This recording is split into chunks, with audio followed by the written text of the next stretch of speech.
Why did the St. Petersburg Declaration ban weapons? Have you ever wondered why certain weapons are banned in warfare?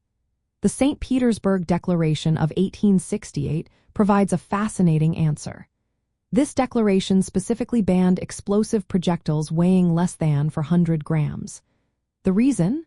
These weapons caused unnecessary suffering without giving any real military advantage. The declaration was based on a key principle.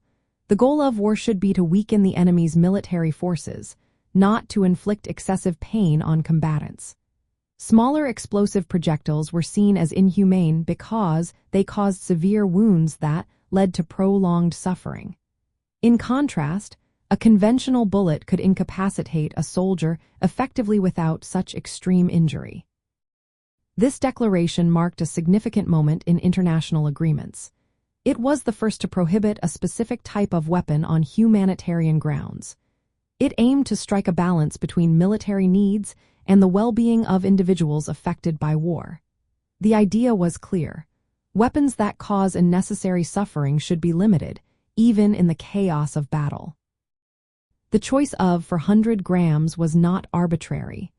Projectiles above this weight could be justified for their military effectiveness. However, smaller explosive projectiles served no greater purpose and only led to more agonizing injuries. This distinction was essential in shaping future humanitarian laws. The St. Petersburg Declaration laid important groundwork for international humanitarian law.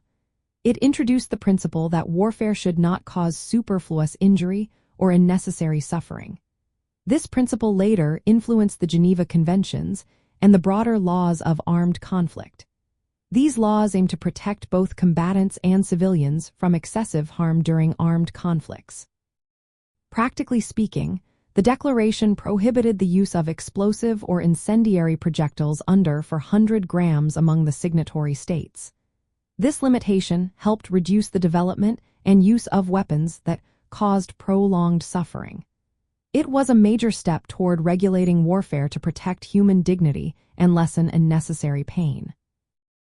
In summary, the St. Petersburg Declaration was a landmark agreement that recognized the need for humanitarian considerations in warfare. It emphasized that the objective of war is to defeat the enemy, not to inflict unnecessary suffering. This foundational principle continues to influence international humanitarian law today.